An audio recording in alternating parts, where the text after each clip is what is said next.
Welcome to Archery Talk 101 podcast, your guide to better archery skills. We'll bring you the latest tips, tricks, and expert advice, but that's not all. We'll also have interviews with top archers and industry professionals and reviews of the latest gear and equipment and much more. If you're stuck in your archer skills, they're not moving forward like you think they should, coaching could help you there.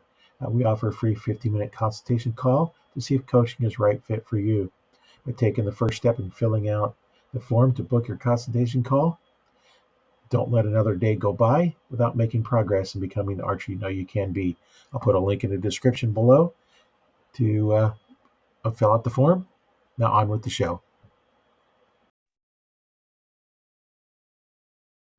Well, today we're going to have a little conversation with a fellow archer. Hi, my name is Rory Canterbury. I'm going to be host today on Archer Talk 101. And we're going to have a little interview. We're going to talk to Tyler Rice and see what his journey is and get some insights from him on his archery. Welcome to the show. Hi, how you guys doing? So Tyler, I'll let you go ahead and introduce yourself and let everybody know how you got started in archery and maybe even why you got started. Okay, my name is Tyler Rice. I'm from Ohio. I used to watch my Uncle Bill shoot 5 spots, and I used to go up there with him when I was young. And when I was 8 years old, he started teaching me how to shoot a bow, and I just fell in love with it. And at 10 years old, I started shooting tournaments. I started getting into shooting 30 tournaments, and I fell in love with it more. And I just kept on taking it farther and farther and shooting archery. And it's the best feeling ever. I love shooting archery. It's great. You get to be out in the woods, enjoy being around people, shooting with people, and it's always so pure just to be with good people shooting. Yeah, it's always enjoyable, and it's a sport that anybody can do. You don't have to be a top athlete. Nope. You will develop skills that others don't have. You know, the fun ones is when you get some small person shooting 70 pounds and you get a big football player can't even draw the bow back. Different muscles, different technique. But don't start get on the football field with them. Exactly. It's all a different sport. It is. I mean, shooting archery tournaments is totally different from hunting. From hunting, an animal moves, and you have to judge distance and everything. When you shoot a 3D tournament, the animal just stays there, and you still judge, and you still have to judge the yardage and everything. But it's just totally different in the real world, and a lot of people will never understand that. And it's totally compared to anything. I mean, hunting is, I believe hunting. I love hunting. I love bow hunting. And 30 tournaments, I love shooting that. I love shooting Vegas. I love shooting Vegas rounds. I love shooting Iowa Pro-Am. I love shooting Lancaster. I love shooting all the big tournaments. It's just more practice. You have to practice nonstop. That's the biggest thing. You cannot give up, quit, or anything. If you have a bad day, you just got to keep on shooting. You just got to give it a break and come back the next day and shoot again. You just never give up on your shooting. Never. Yeah, when you have a bad day, sometimes it's best to just stop. Yep. Your mind's not in it. Do something else. Exactly. If your mind's not in it, it's hard to continue. All you do is develop bad habits. Exactly. When I was I'll go back when I first started shooting archery. I started shooting fingers at 8 years old, shooting a finger bow, a bear, whitetail, and it just, then I switched to release later on, and it's totally way different. I wish the finger class would really come back in IBO because it's really going down. A lot of people just don't do it no more, and that class was a really good class. I know a lot of good people that used to shoot it. Brian Markham, he's a president of IBO. He used to shoot fingers pro for Hoyt and everything. My buddy Mike Oates, he used to shoot for Hoyt and Matthews. Same thing, finger shooters. I wish that class would come back. I really do. I wish it would just make a comeback. Yeah, they're going to have to start making, if you're doing compounds, the new compounds are so short. it's Yep. near impossible pulling back your fingers because it just pinches them so bad. You can't use three. You have to use two, or maybe have to go to one because of the Yeah. pinch. And the old bows, they were longer, so you could shoot those fingers. The new ones, Yes. yeah, it's real tough. I know when I got my first compound, I started out shooting fingers, and I had to switch because my ring finger would go numb Ooh. because of the pinch on it. So Mhm. I just had to go to a release just because it's just too much, to have your finger go numb because of the pinch in there. Yeah. And so I went that way because I started off with an old fiberglass recurve bow back in the 60s. Yeah. Yeah, there was no releases at that time. There was wood arrows and either wood or fiberglass bows. That was it. You shot fingers and feathers, and I still have that bow and some of the arrows I made back when I was in scouts. And I don't shoot them anymore because I don't want to break. They're worth more as a Exactly. keepsake than are as anything else. And that old of a fiberglass bow, yeah, I wouldn't trust the fiberglass to stay together. And in fact, it's starting to split in a few places, from Yeah. shooting it, so I don't shoot anymore. But you know, Yeah. I have a recurve that I use for bow fishing. Because it's more instinctive shooting. You draw back point and shoot. And Yeah. do you shoot longbows or just compounds or recurves or I just shoot compounds. just compounds? All Matthews bows. That's all I shoot and everything. I love Matthews bows. Their bows are so sweet. It's best smooth pulling bows I ever shot. Yeah. That's only bows I shoot. But when I first started, I had a bear whitetail. So I mean, that was a good bow back then too. I mean, this was back, oh my God. I was born in 83, so probably about 91, 92.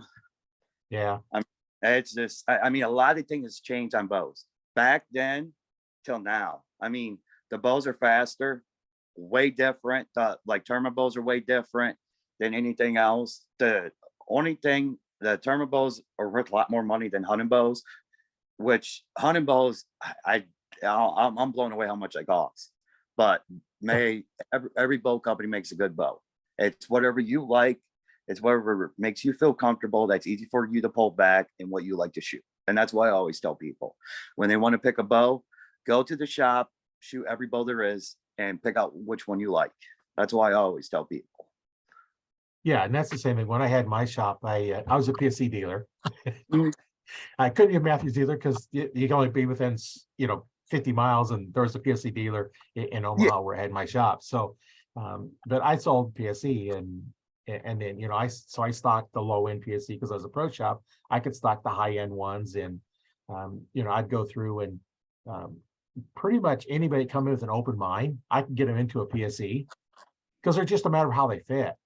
exactly. Hoyt's a little bit different. Hoyt shooters, I had tough getting them out of them into my PSC, but they're all. I started my first high end bow was Matthews, I think Q2.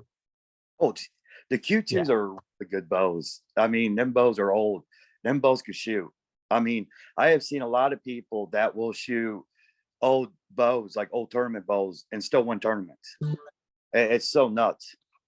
yeah. It Well, is. yeah, and when I become I bought the store, become a PSC dealer. I was shooting the Matthews Q2, and I'm going down to PSC down in Arizona and say, um, okay, this is what I'm shooting. Which bow should I? Because part of the dealer school was you got a bow. I was like, Mm, which one should I shoot that is going to be equivalent to this? And I got one, and yeah, it was really good bow, and I did sell in my Matthews because I'm not going to shoot a PSC, shoot a Matthews when I'm a PSC dealer. Um, exactly. and one of the things too is the left-handers are the ones that can be a little disadvantaged. It I is. so There was my store, there was two other stores that were really big in the immediate Omaha area, and then there was a few other ones around the area. I sold more left-handed bows than the rest of them all of them put together. I mean, left-handed bows. It is hard to find a left-handed bow. I mean, it is so hard to find a company that makes left-handed bows, and a lot of companies don't make a left-handed bow. I know Matthews Right. does. I know White does. I know PSC does. Elite does.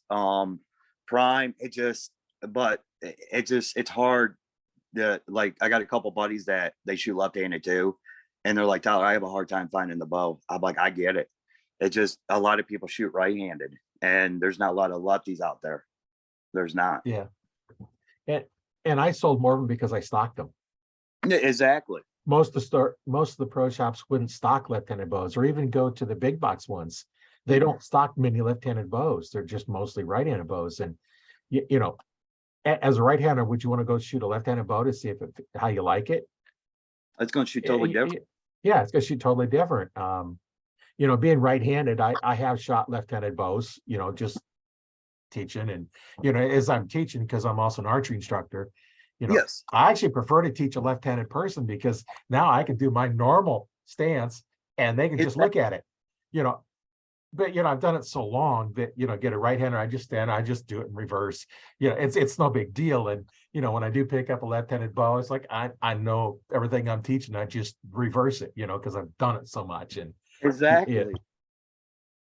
Exactly. and yeah, and that's something that I started putting together as an online coaching program where you can get together and learn. I got some videos for you, and then I offer a 15-minute consultation call, free one. If anybody's thinking about getting into it, see if coaching can help. And one of the things that I may or may not be able to help, won't know until we get on the call. And Exactly. I say, when I learned back in the 90s how to shoot with back tension release and become an instructor and everything else, it was mostly just VCRs. You VCR record you and then watch it back, and it wasn't near as good. But now with the phones, just take your normal phone, and Exactly. the resolution is so good. It And is. It's so much easier. I right. mean, yeah. I mean, there's so many apps like you can use on your phone to help with archery and everything. But also, it's nice that people like you that would sit down and have a consultation call with people and help other people out and everything. Like, I like giving back to the community. I like teaching kids how to shoot archery because it's the biggest thing. And it's a good thing to teach kids how to shoot archery because it keeps the kids off the street and off away from drugs and everything. And it gets them out to enjoy stuff. It gets them out to shoot a bow, go hunting, and go do stuff, go fishing. I mean, it's amazing how you could just teach a kid about archery. And there's so many things you could teach a kid about archery. And always the pros and masters, we will never figure out how to beat archery. Never. It's hard. It is really hard. Yeah. Yeah. It's it's amazing how when you're teaching somebody that all of a sudden the light goes on and it's like, oh, I got it now, and they finally, feel what that good shot feels like. And then they can start repeating it and repeating it. And next thing you know, you're going along. And, that's the fun part. Now, Yeah. have you had a coach helping you out then? No, I never had a coach. No, my uncle Bill taught me when I was younger how to shoot, and I just kind of just listened to him, and I just kind of took it farther and farther shooting. I just kind of learned everything on my own after he taught me how to shoot. Yeah. And I Well, love, you had somebody teach you. yeah, Yeah. The hard part is just pick it up and just start flinging arrows and going from yes, there. So exactly. now, are you on the pro staff for Matthews? Yes. Okay. What all does that entail? I mean, you have to shoot Vegas, Lancaster, ASAs, IBOs. You have to shoot all them tournaments and everything. That's in a contract and everything. That's what you have to do. You have to shoot all these big tournaments. You cannot skip out or anything because like you have to prove to them that you're going to win these tournaments, and it's hard. And it's Right. hard. The class I shoot semi-pro, and it's really hard because Oh, you're with the top guys. You shoot with same course as Levi Morgan, Chance Buford, Dan McCarthy, all them guys. And it's sweet just to be around them guys shooting, and they are the best people ever. And they would help you out with anything in the world. If you have a problem, if you're just having a bad day and you're just doing something wrong, they would sit there and help you. And that's what I like about them. They help out with anything. I mean, everybody makes mistakes. I have made mistakes. Yes, I shoot semi-pro and I still make mistakes sometimes. It just, Yeah, that goes. yeah, I know that, it's one thing, when you're shooting with somebody, you're shooting against them, but yet they're rooting for you as well. And I Exactly. know when I shoot on my 3D rig, I have my instructor's patch on there so that, somebody has something, they can ask me. I don't go around and say, hey, I can fix your form, which I can fix most people's because I've done Yeah, it for so long. But, exactly. there's always something. I record myself. I was like, hey, you're doing that wrong. We need to fix this. You can even critique your own self. It's a little harder, It because is. like, oh, I know what I'm doing. No, the camera says I didn't know what I was doing on that shot. And Exactly. that's what I like about, being able to video yourself and, Exactly. putting video up on my YouTube channel. I'll do some instructional videos like that once in a while. And it's like, oh, that's not quite right. There's one I posted that said, hey, what do I need more weight on my bow? I knew it. You know, I, Exactly. it was a target bow and I didn't really use it much. It had a little bitty sharp stabilizer on it. And I Yeah. never really watched it, shooting because I don't really shoot it much. Um, I shoot my hunting bow probably a little bit Yeah. more, because it shoots differently. And But it's what, so that's what I'm yeah, saying, Roy. It's what you like to shoot more. It's what makes you feel more comfortable shooting. Like a tournament bow is totally different. The braces are different than a hunting bow. Um, Mostly hunting bows are shoot faster than tournament bows. Like my tournament bow, my Halen X comp is at 73 pounds, and and I have 70% let off on my bow, and that bow scoots. And I yeah, have IBO. Our bows have to be under 300. If it's over 300, they won't let us shoot. It's a speed restriction that IBO did, right. because a lot of people complain about the pros, how because their bows are shooting fast and everything. So they did a speed restriction on it, which I don't care. It just, every bow shoots totally different. Like hunter class, their bows shoot like 350, 360s and everything, but that's just hunter class. But us, it's nice because it just, like, my bow shoots 295, and that's what I like. I keep it at 295 or about 290 and everything when I shoot. And I shoot X cutters, gold tips, 25s with 100 grain glue points and tack vanes. I love tack vanes. They are the best vanes I ever used. I used to use Q2 vanes, but then I switched to tack vanes. Tack vanes are more durable and they last longer than any other vanes, I think. Yeah, no, when I was starting out, veins were not all that great. And, after they get a little bit old, they get brittle and then you touch them, they start falling off. And I'm an old feather shooter. I've been shooting feathers and I still shoot feathers on mine just because I like feathers. I don't want to deal with that. Exactly. A feather can have a chunk missing at it and it doesn't affect the flight. No, it don't. No, like an arrow could have, like, same thing with the vein. Like it could have a rip. It just shoots different. But feathers, they're nice because they're so, like, I see a lot of people shoot feathers at Vegas and everything because they fly better. I heard they fly better than regular veins. Feathers do in Vegas, and that's what a lot of people use. They shoot feathers a lot.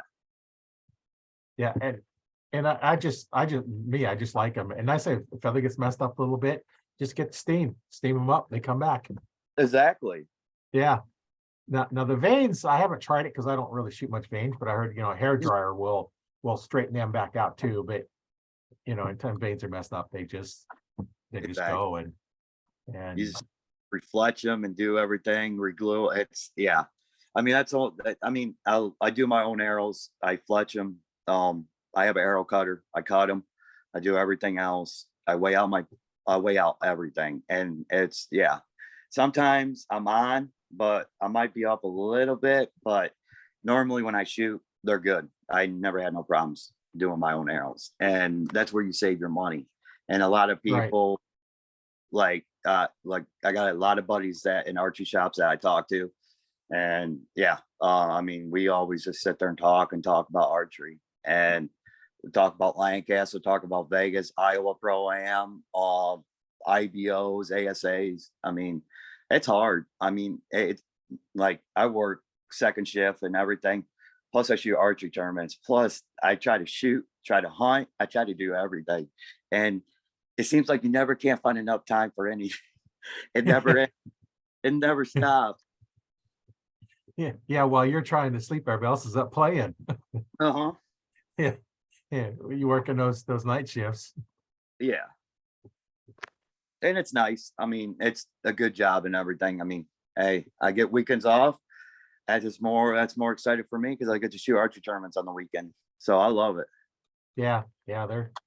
They can be a lot of fun. They're also frustrating too. It's Yeah. one of those things. In the last podcast I talked about, some of the aids that I'll use.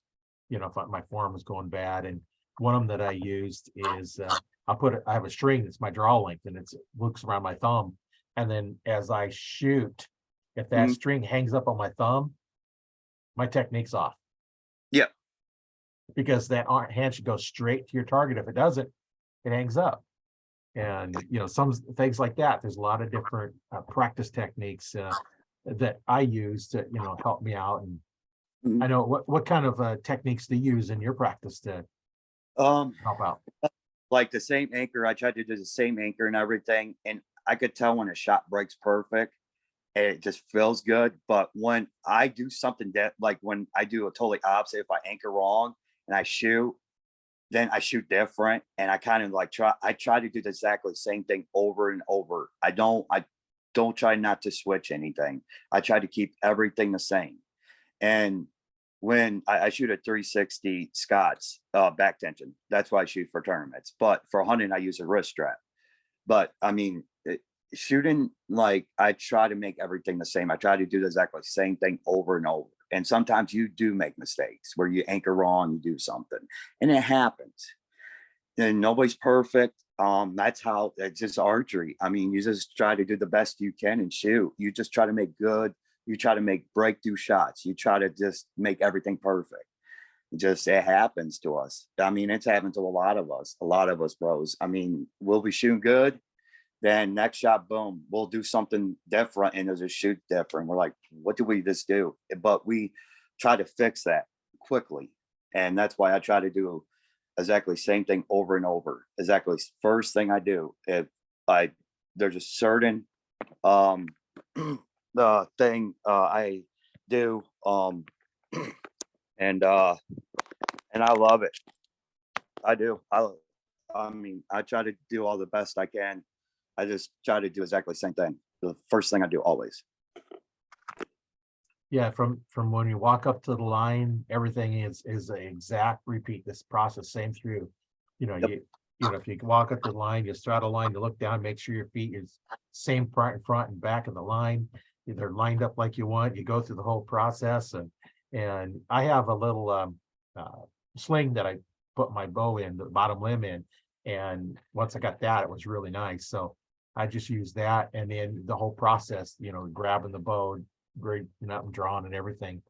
I just use the same process each time, and it just makes it there. And you can mentally go through all that process without even having a bow in your hand.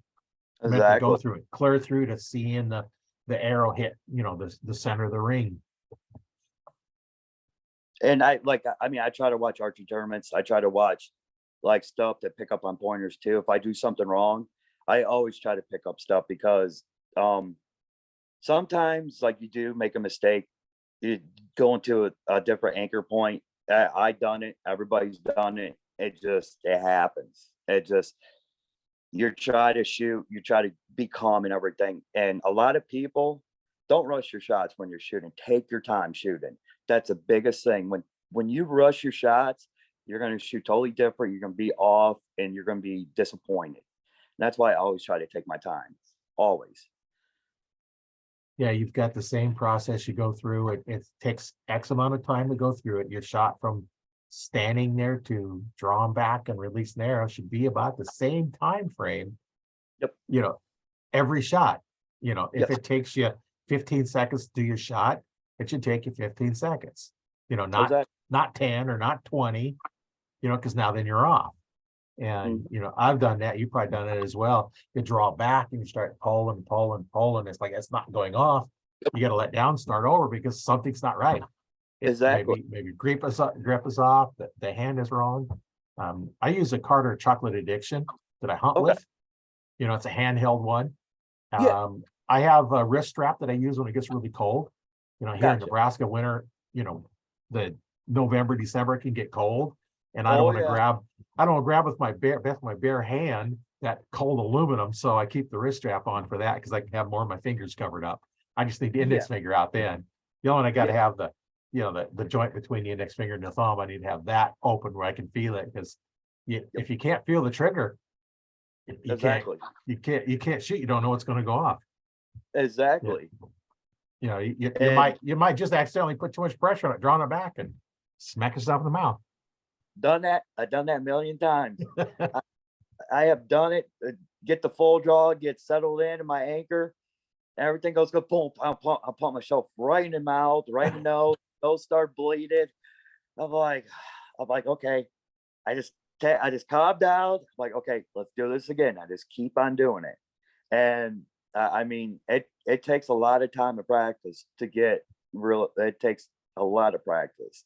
And I try to tell people, I mean, it doesn't happen overnight. You have to shoot constantly. You have to shoot Right. a lot to be good and everything. I mean, like Levi, Dan McCall, all them guys, they shoot nonstop. They like once season's over, they're still shooting. They're still shooting tournament bows. They're hunting too. I mean, they're just like us. They're just regular people. And I try to shoot most I can. Last weekend I shot over 200 arrows in 2 days. I try to watch what I do because I don't want to ruin my shoulder and damage Right. it. So I try to watch, but it's kind of hard. It's kind of hard when you make bad shots and you still keep on shooting, then you're like, you get more frustrated. And I'm just like, okay, I just need this to walk away to stop. But sometimes Yeah. but Yeah. I've done that where I went down to the range and I shot 5 arrows and it wasn't working and I just quit. Talked to a few people, yeah, went back home. I was looking yep, forward to go down shooting, and I went down. It's like, something's not working right, and then it's like quit because I don't want to get bad habits. And yeah, you're right. You have to, and that's the biggest thing. You have to walk away from it. And I have watched people where they just keep on shooting. I'm like, you're just make digging a bigger hole and shooting. right, That's why I always try to walk away, but sometimes I don't because you just get more frustrated. You get like you're like, what is going on? And you're still shooting and you're trying to do the exactly same thing. You're like, something is not right. You're right. You feel something when you release and you're just like, that shot didn't break right. And that's the biggest thing. When your shots don't break right, it's a headache. And that's why it's an ultimate test of archery. I mean, archery is the it's it's it's a love game and a hate game always. I mean, shooting 30 tournaments. I mean, you could be standing at your stake and your target could be 47 yards and you put 45 on it and you hit low and you're just in your sitting, you're like, what's that just do? I'm like, it's a mental game. And a lot of people try a lot of people don't get that. Oh, only people that shoot archery tournaments and everything that hunt too, they'll get that. It's the hard. It's hard to be shoot really good and win these tournaments. I mean, it's really hard. I mean, nobody's perfect. You just try to go out there and do the best you can, and that's all you could do. right. Yeah, I know. When I first started it, I was hoping I could come home with any arrows left. And then you get where it's like, okay, now my challenge, I want to use the same arrow through every target.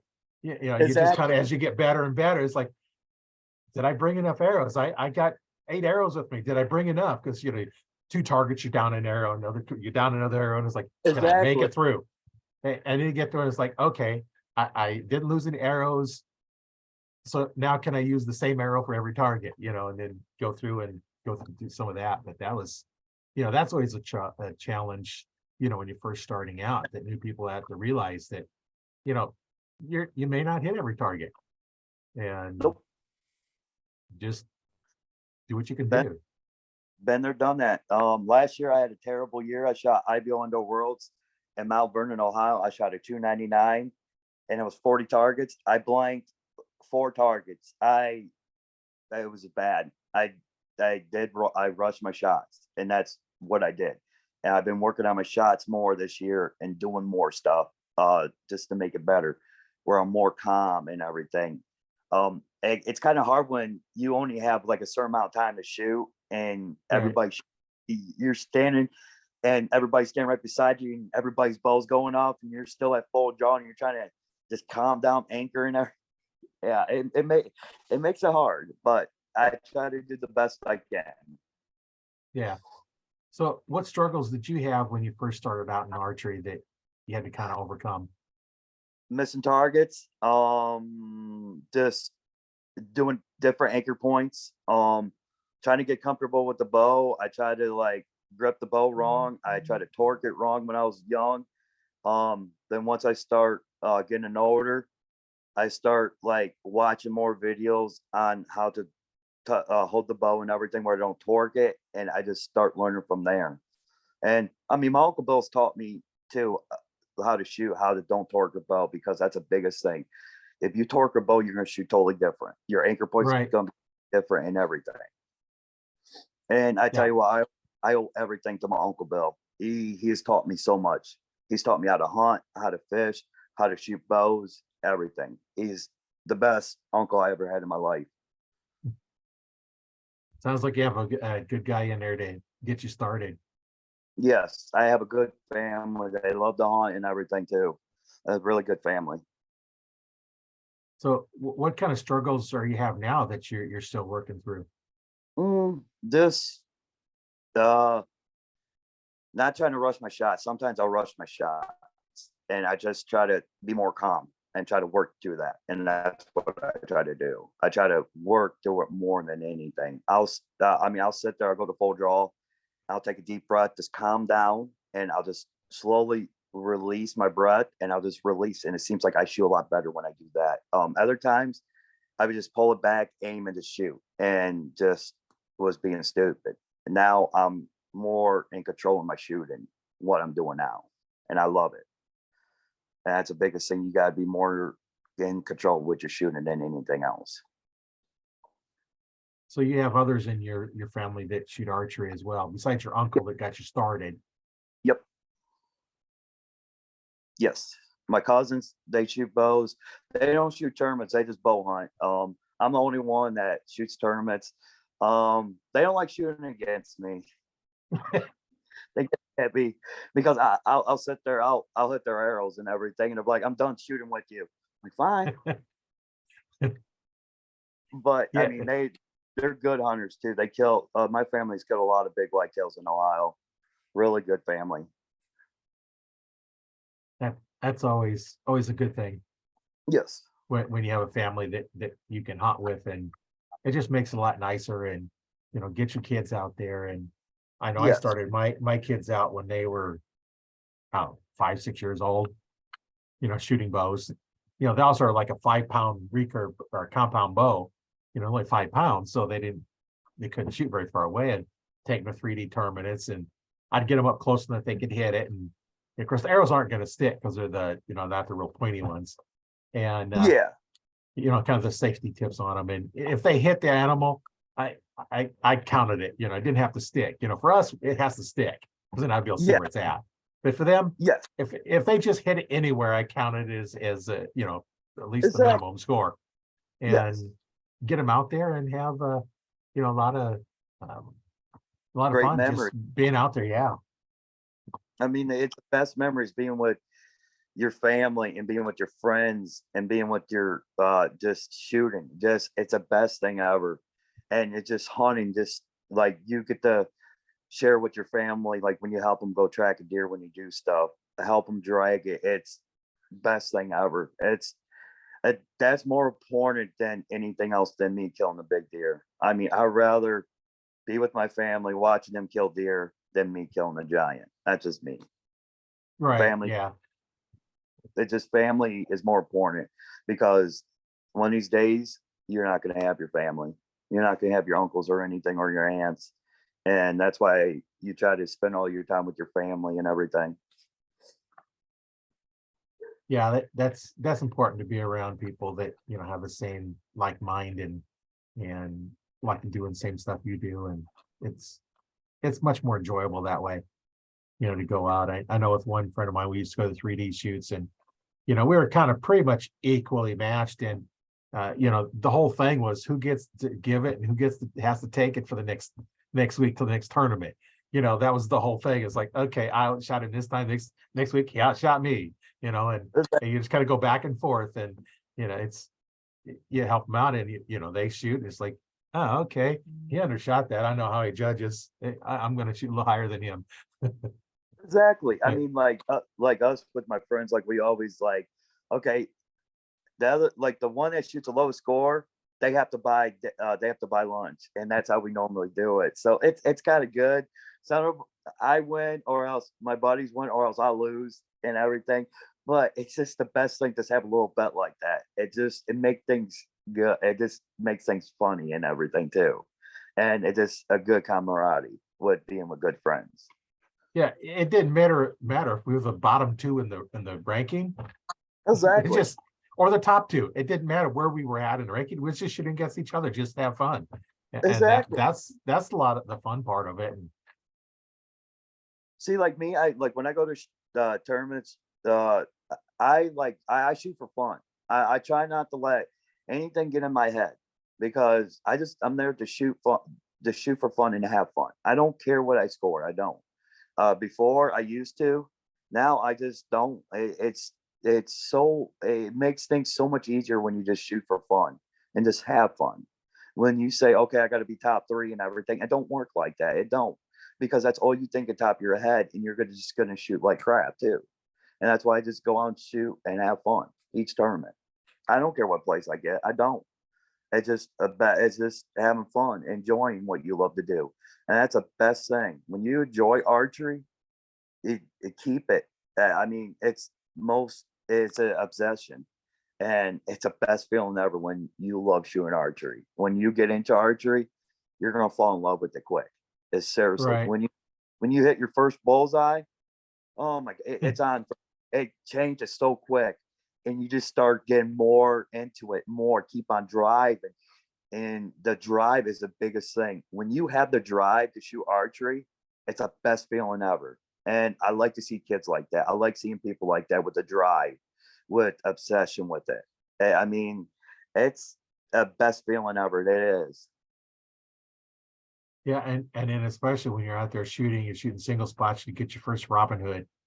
Yeah, and Yes. that's always exciting. I know my son got one when he was pretty young, and I've got probably half a dozen or better of them, and probably a bit more than that. But I try not to shoot single spots anymore.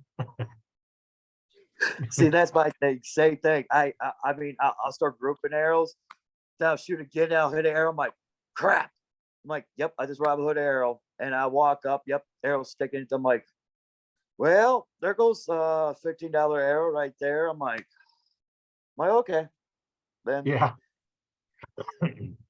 I know. that's what When I had my shop, I had a guy come in, and generally, new archers never shot before. I'm going to put them in the lower end bows. exactly. You know, most of them don't know the difference between a low end and high end because their skill's not there to notice a difference. And Exactly. the same thing with stabilizers. I used to tell them, it's like, okay, put this one on, the cheap one for, this has been 20 years ago now, but put on this $10 one and put this $30. Can you tell the difference? No, buy the cheaper one.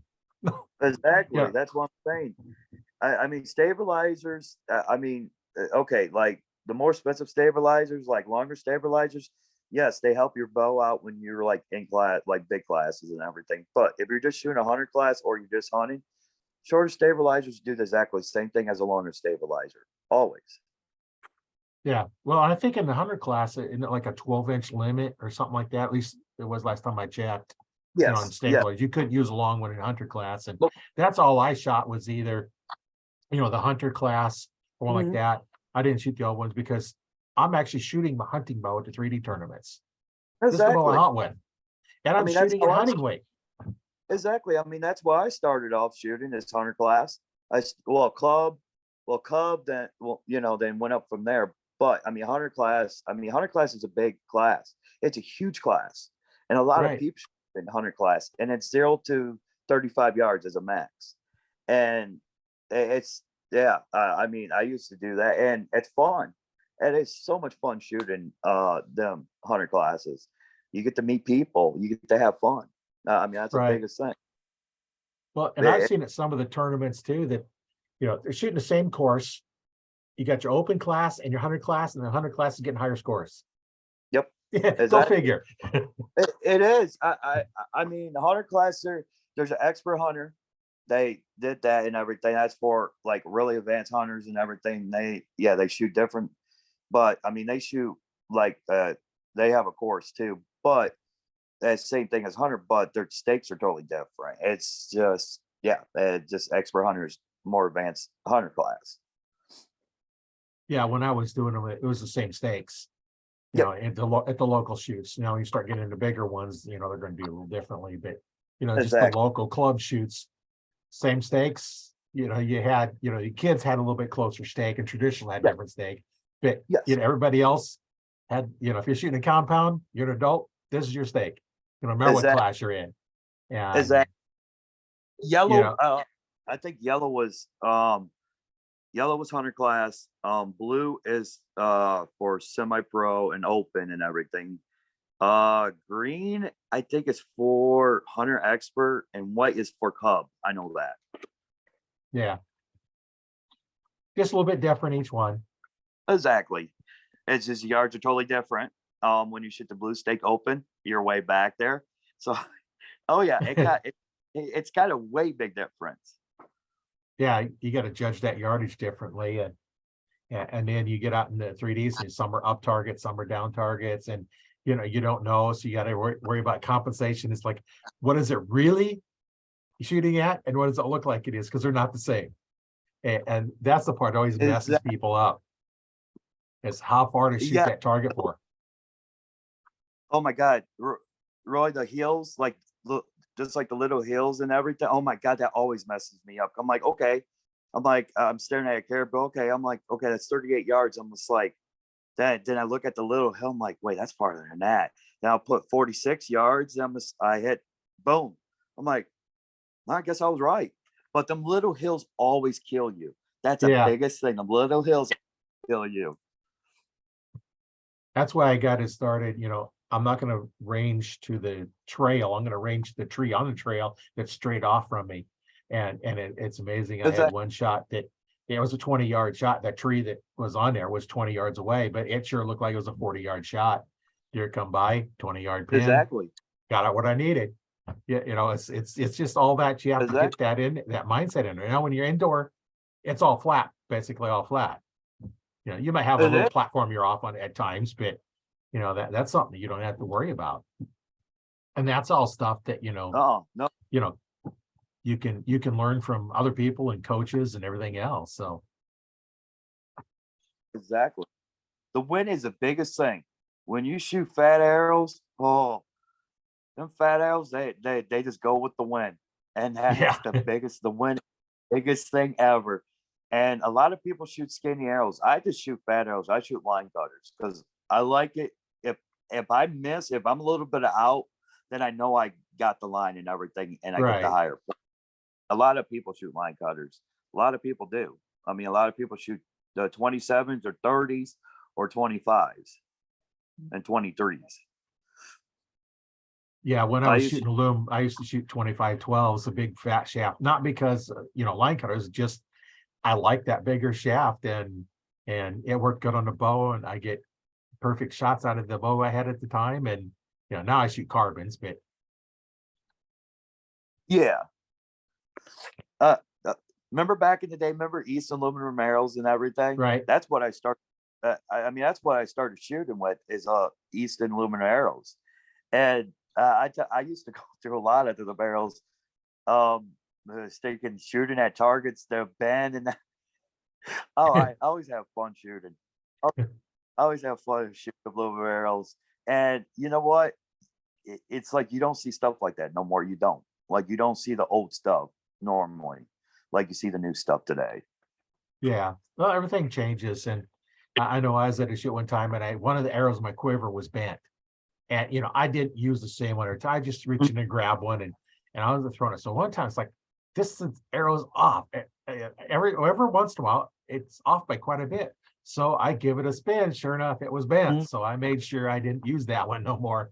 It cost me several points because instead of getting the 8 or 10, you're getting 5 or an 8. It's throwing it out a little bit, and so nice thing about carbons is Exactly. they're straight or broke. Yes. Yes. Gold tips. That's what I shoot. They are the toughest arrow ever. I used to shoot Eastons a lot. Till I switched to gold tips. I love gold tips. They are the strongest arrow ever. I mean, they could take a beating. They could take a people hit my arrows and everything, and they still shoot straight. I mean, except when they try to Robin Hood your arrow, and when they do Robin Hood your arrow, it's pretty bad. Yeah. Yeah. I shoot PSE arrows. When I was a dealer, that's what I had. Of course, I had a lot of PSE Okay. arrows, and they're pretty Yeah. good. And I took one night I was inside the range. I Yeah. was shooting one of my broadheads at broadhead target, and I completely missed it and hit the concrete block wall. Now, Ooh. I was shooting a Muzzy. The Muzzy Mhm. broadhead was sticking in the concrete block, and the shaft was laid on the ground.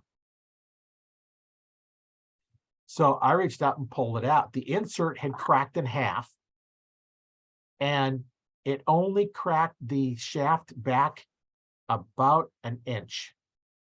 That's all the shaft got Oh, destroyed. wow. I was able to cut the shaft down for Oh, my wow. kid to use because he used a lot shorter arrow, and I still had that broadhead. Didn't even hurt Yeah. the broadhead. Oh, That's how tough Muzzies are. Muzzies are a good broad. Muzzies Uh, are good broadheads. I'll tell you that. They're bad to the bone. Muzzies are yeah, really good broad. and But everybody, I've had some bones that it was bad too. well, I Yeah, bet. Everybody shoots Rage and all these expandables and everything. Muzzies is good broadhead. They're old broadhead. They're an old broadhead company, and a lot of people still use them these days. I still use them. I still do. I still use Muzzies. Now, I still love Muzzies. well, and I They pack found a hole, I'll tell you. I started off with a 4-blade. Now I'm down to 3-blade 100 grain, and I've been shooting that for decades. But I found the best way to do that is you put them in. There's a little U-bar thing that you can put on a little coned washer, little rubber O-ring, and then you can tune your arrows so that they fly right where you want them to. But I found the starting plate is to 3 fletching and 3 blades, line them up so they're exactly even, and then start there. And you can Yeah. tighten them up a little bit, loosen them up, and it'll actually change that impact point on that arrow.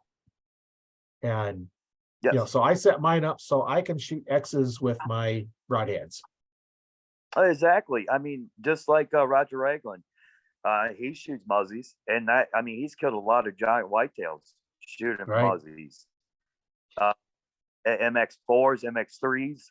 I mean, Muzzies back in the day, that's all people used was Muzzies because they're bad to the bone, and they Right. are bone crushers. They go through bones and everything, and they're still sharp, always. Yeah, I've I had mean, this year,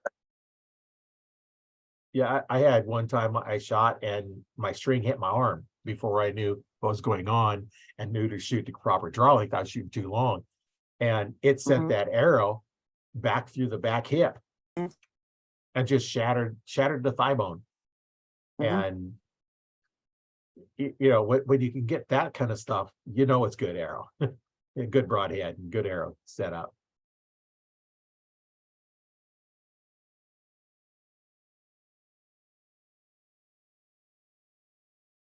Yeah, looks like he froze a little bit. There you go. You okay. froze for a little bit.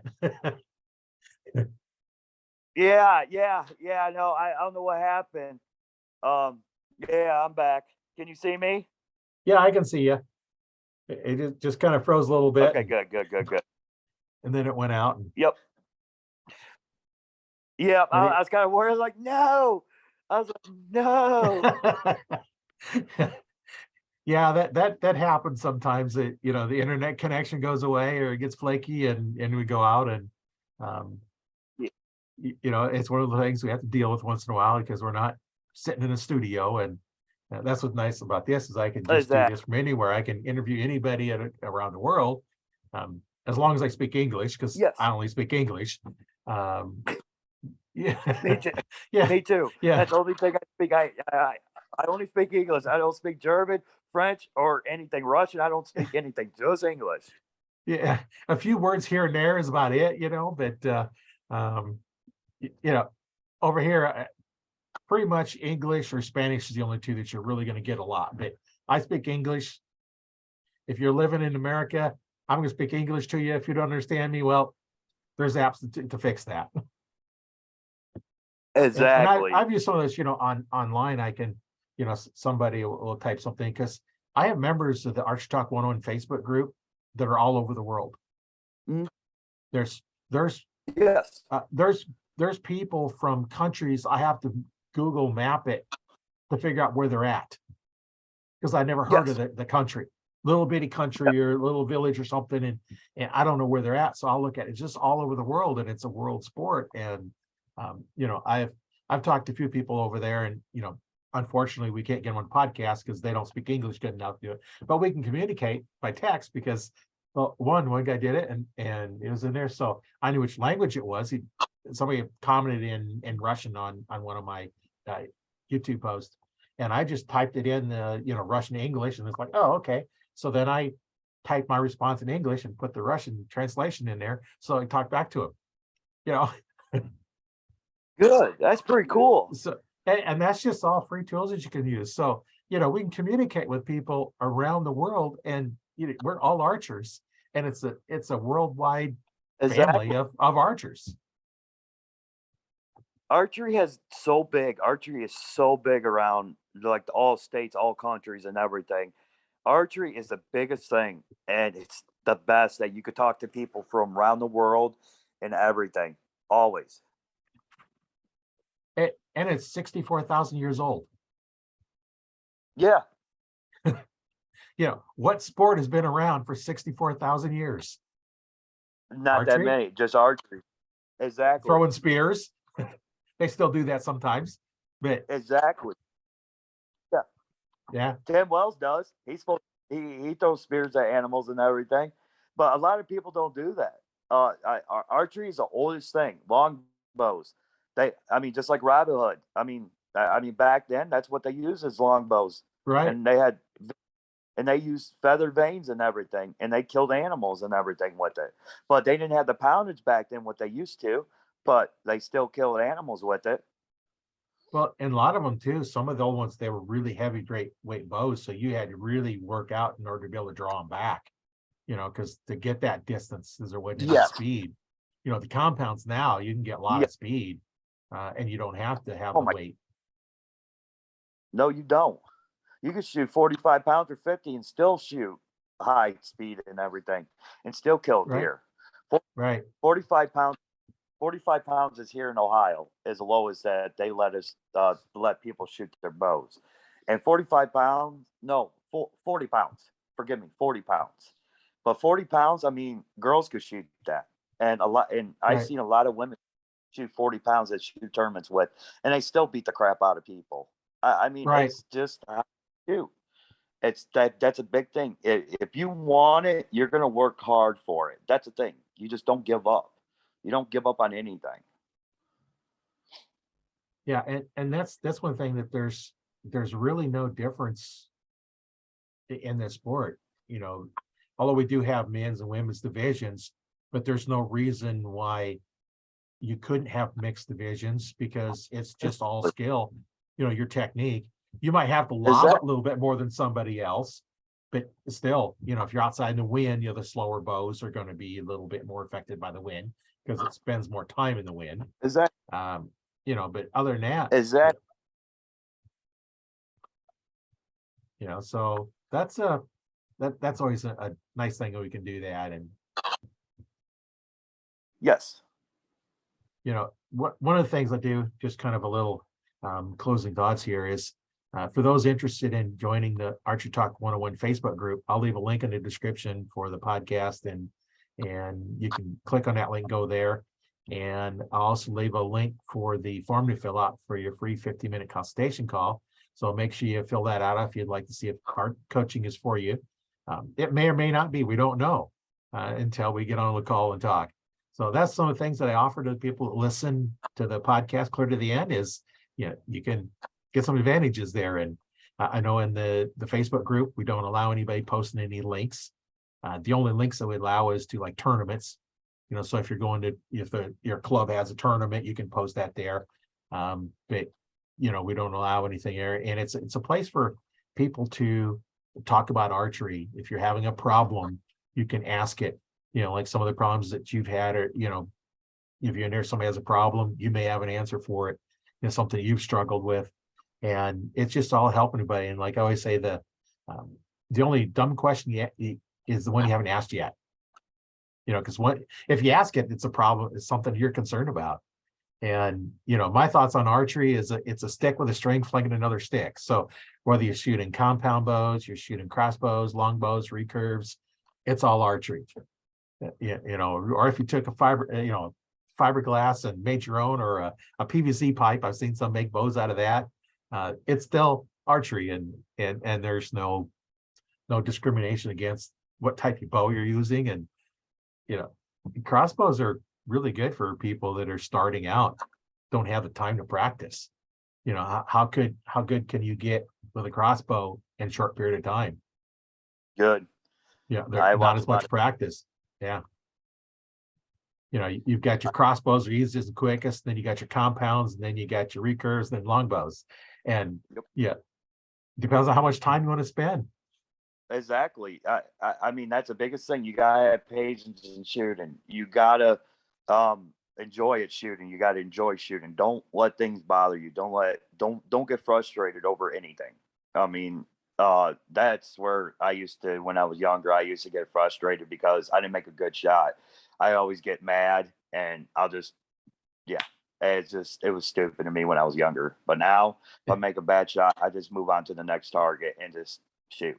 I just don't let things bother me like I used to. You can't take that last shot back. You have to worry about the next one.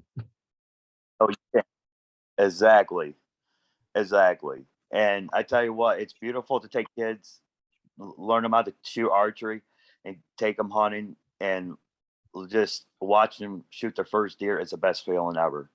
That's just the way I am. I like teaching kids how to shoot. I like take them out hunting and let them enjoy experience of them shooting a deer. It's the best feeling ever. That's Right. more important thing too.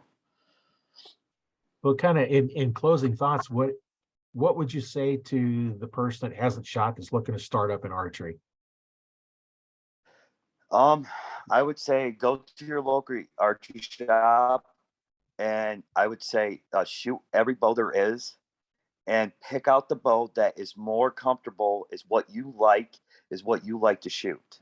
Don't listen to nobody else. You just go to your local archery shop, or talk to the pros, or talk to your Roy. I mean, everybody is totally different on what every bow they like to shoot. That's why I always tell people to go shoot every bow there is, to pick out the one they like. I don't want them to people say, just go get a Mackey's and everything. It's totally different from a beginner shooter to what people shoot today.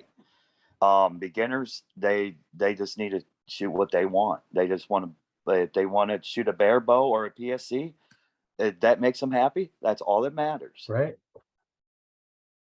Yeah, I always tell anyone to just, first thing you want to do is, you need to determine whether you're right or left eye dominance, whether you get a bit of right-handed, left-handed bow, and just pick up if you're right-handed, pick up every right-handed bow, see how it feels in your hand before you even bother shooting it. If it doesn't feel good in your hand, put it back until you find one. Okay, I like this bow, go shoot it. And then I like this one as well, go shoot that one. Which one do you like better? Exactly. And then, I'll ask them, it's like, I give them 2 options at a time, because if you have 3, you're not gonna make a decision. So I always go and say, okay, which one do you like better? Well, I like this one. Why? I don't care what the answer is. I want them to express it. And it's okay, like this better. Okay, take this way. Okay, now grab this one. Let's shoot that one. And you set them up the same draw length, the same weight, as close as you can, the same weight. And so if you have a bow that's 50 pounds and you grab another 60 pounds, it's going to be easier with the 50. so I always like to set them up the same weight. And then, okay, between these two, which one you like better and why? Until finally you get down to like, this is the one that you want. This is the one you picked out of all of them that we have that you can pick from. And then there's your bow. Yep. And then when I had my store, I always included archery instructions with it. So I'm going to teach you how to shoot, with back tension release. I teach it, not really the correct way, but it's the way I teach, and a lot of Olympic archers shoot as well, is with that back tension release. It's And exactly. It's how it's how what you learn how to shoot a back tension release too. right. That's what I'm saying. And it's how it's correctly. And just like you're saying with Olympics, yes. I mean, shooting a back tension, it's totally way different than a wrist strap. I mean, I have punched myself so many times. First time shooting a back tension, I was 15 years old, and I punched myself so many times in the face. And you just try to learn from it the best you can. But sometimes it's hard because it breaks. Like you get the full jaw and it'll break. You're like, okay, what did this do? And you always, that's the biggest thing. You move it, it's going to break. So you just have to keep it tight on the pressure when you get to your anchor and everything. I learned a lot of hard times. I had a lot of bloody nose, a lot of bloody lips, and black eyes and everything. Yeah. Well, the hinge releases are definitely not a beginner's release. And even the handheld releases that have the thumb release are not beginner's releases. You want to start out with the trigger so you can put that finger behind the trigger. As you're drawn back, you can't accidentally pull it. And then as you get better, and see, some people say that, you don't anchor in the same spot when you have a handheld as opposed to a strap. I do. All my stuff is that my hand position can be different between drawn back and then with the hand turned over. But I use a kisser button corner of my mouth. I have my nose on the tip of the string, and I have the peep. So if those three line up, I don't care what my hand does. If those three are lined up, my hand can be in any position. Because it doesn't matter, because I have those 3 points of reference is always the same. So I'm able to shoot the same no matter which one of the releases I have. And I haven't shot a hinge type too often, which is only back tension release, only to fire it. But you have to really learn how to draw them back with them so you don't break them over. Because in a little turn, like with the handhelds, you can shake your thumb off of it. You can put your hand in any position you want when you're drawing. It's not till you put your finger on it. Your thumb on it, it's going to go off. So, but yeah, there's a lot of different ones. I shoot a nose button. You know what that is, Roy? Yeah. Josh Ballard. That's what I shoot on my tournament. But I shoot in the nose, but I shoot one where it comes to the tip of my nose, and I have shot tighter groups using that and everything, and it makes it a lot better too, and it makes me go back to the same anchor point too. Right, because you have that feeling that you can touch. And I was talking to one guy that shoots, with a clicker, Olympic style with a clicker, and he says he can feel the clicker starting to go off before it actually clicks. So he's drawn back, and he's so in tune with the bow and everything's going on that as you draw back and it gets to that breaking point, everybody else's clicker's going off. You're not listening for yours to go off, you're feeling yours go off. And that's something that you can get in tune by shooting a lot and have somebody help you out with learning all those skills. That's the thing, is you got to have somebody that can help you teach them, that knows them and knows how to teach them. And I started out learning myself, and in the 70s when I got my first compound bow, and it was in the 90s when I finally learned a better way of shooting. Not really the correct way, it's just the better way. And I found after teaching that, and I also taught martial arts for about 20 years, and I've combined the two together. And one of the things I asked all my students when they were starting out and just learning, I ask them if they have any martial arts experience. And if they say no, then it's like, okay, I go on. If it is, then I can just teach them, okay, think of a heel palm strike. That's your pressure point on pushing your bow. And you're going to do the same thing with it. They already know that technique, and I don't have to go into there. So, because I've combined them into there, most efficient use of force is directly to the target, through the target. That's how we break boards and stuff, because our force is going through the target, not at an angle. You go at an angle, boards don't break, you hurt your hands, everything else is a little more painful when you do a little bit wrong, when you're trying to break a board, but Yes. you know, it's just all kind of combine them in together. And what I found in both arts, whether it be martial arts or in archery, is I'm going to teach everybody the same technique, Exactly. but I'm going to modify it to fit you. Exactly. And that's where I've done that many, many times. Is like, okay, you're not getting this, something's wrong. Reset, different way, different approach, same technique, but different approach to get there. And you know, next thing you know, it's like, okay, it's clicking with them. And that's some of the things that I've learned over the 25 years of teaching archery. Exactly. And it's Roy, I love it that you're good. You're a good instructor and everything. I'm glad that you like teaching kids too. I'm exactly the same way. It's fun. It's fun teaching kids how to shoot. It's the best feeling ever. And when they, just like you're saying, when they shoot a bullseye or anything, it makes the things 10 times better because you're like, I taught that kid how to shoot, and look how he's shooting. He's shooting really good. Right. My goal is always teach them to shoot better than I can shoot. Exactly. Yeah, that's the goal. Exactly. I did that with a guy that was just brand new, ended up buying a higher end bow, you know, because he had the money. He didn't want to buy a lower one. Bought a higher end bow. I taught him how to shoot. 2 weeks later, he's coming practicing. 2 weeks later, he comes in and he says, I wrecked an arrow. He stuck two of them together. Got a Robin Hood. 2 weeks after he brand new, never shot before. 2 weeks after getting a bow and learning how to shoot, he got a Robin Hood. Nice. See, now that's impressive right there. Because look what you did. You taught him how to shoot. Right. That's what I'm saying. I mean, we need more people like that. That was willing to take the time to teach people how to shoot, teach kids how to shoot. And I taught all my new archers back tension release, you know, whether using a caliper, and most of them all was a caliper because I didn't want to start off with a high dollar one because I wanted to get in and enjoy the sport. And my thought was, I'm going to sell you this $300 setup instead of the $1,000 setup, because if you don't like the sport, I don't feel as bad with your $300 bow sitting in your closet. Then I feel bad if you've got $1,000 into a bow sitting in your closet that you don't like shooting. Exactly. And then besides, once they get a little better, they're going to want to upgrade their rest, upgrade their sight. They're going to upgrade their bow. And now I've sold them 2 bows instead of 1. Exactly. And they're happy because they've gone through and done that. And you know, you teach them how to do it, they don't lose arrows. No. So it's not fun. It's not fun when you lose arrows. I tell you that. Right. It's not fun at all. I had one guy, I saw him a dozen arrows. He come back a year later. It's like, I'm down to 11 arrows. I think I'm buying me another dozen. He'd lost 1 arrow in a year. Oh, wow. Yeah. Now I don't know how much he shot or where he shot. I don't know that, but you know, he was down 1 arrow after a year later and was still able to shoot them. And of course, just refletch them. You know, when I had my store come, you know, to where it's getting closer to hunting season for archery, you know, my fletching jigs were busy. Oh yeah, I bet. Yeah. I bet. I had a dozen of the BPE ones, the plastic ones, and I had 8 of the Bitzenbergers, and then Joe Janet did 6. And they're all busy because, you know, I didn't have any. You couldn't buy a ready-made arrow from me because they were all shafts.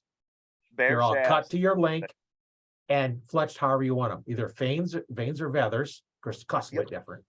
And you know what color you want. Exactly. You know, if you want fluorescent pink and chartreuse, that's what you got. You know, you pick your own colors, and then each time you come in, okay, these are your colors. All your arrows are fletched the same no matter what. And you didn't have to worry about, okay, I've got white and orange veins on this one. This one is orange and white veins, and this one is yellow and whatever. Everybody's arrow's the same. You can customize them, you know, and then they have the wraps. Then they have the wraps that you can put on. You know, so if you want them wrapped, you can wrap them, put them on there. What I do with the wraps normally is I take where I fletched them, I put the wrap down below it, because as you're cutting the fletching off to re-fletch them, now you're messing up the wrap, and now you got to worry about trying to get it back in the same spot, and it just kind of, so I just put down below, and you know, some if they wanted the full length one, then I would do that. And I made some with kind of a bright orange, and then orange and red feathers or something. Is, man, those were bright arrows. They really stood out. Oh, I bet. I I, bet. I had some of the fluorescent white ones, reflective ones, like the tape you see on the roads. I put those on my arrows, Yeah. and I shot an arrow, shot deer, arrows somewhere. So it's dark. I got my flashlight shining around. Oh, there it is, underneath a tree. Where it ended up, that reflected part glowed so much that the flashlight, LED flashlight, it just picked it up, and it's just like a big old bright light. Nice. And you just walk right up to it. Yeah. The luminox are Nice. nice for that too, because they'll light, and they'll either light or they'll flash or something, and those are nice Yeah. to see too. But those kind of nice, you can see, if you are recording it, you can see where the arrow goes. But Exactly. I don't watch my arrow when I shoot. It goes wherever it's going to go. Exactly. Me too. Yeah. I don't watch. I mean, tournaments is totally different, but when I'm hunting, I just put the pin right where it needs to be and just release. And I hear the whack. I'm like, okay, man, I just know I hit the deer. Then I Yeah. just go I go find the arrow. Then I'm like, okay, there's bubbles in the blood. Okay, I got lungs. Yeah. Well, it's we've been on here for a little while, so I want to thank you for being on the show. It was really fun talking to you, and really enjoyable, and we'll have to do this again, and Yeah. talk about archery. We can do that for hours at a time sometimes, I think, Oh my! I can talk for like days and days on archery, about Yeah. archery tournaments, about hunting, about everything. I mean, it's my bread and butter, and I love it. I'm obsessed with both. I Yeah. enjoy. So, Yeah, I know that's, I plan on these for being an hour long, but they normally go hour, an hour and a half with one of the interviews. yes, Yeah, just because, having so much fun talking. exactly. So, yeah, so we'll definitely talk again. I'm sure of that. And so my name is Roy Canterbury. I've been your host here for Arch Talk 101 with our guest Tyler Rice. And thanks for being on the show. Thank you guys. You guys have a good day. Thank you, Roy. Thank you. All right. Bye. Bye.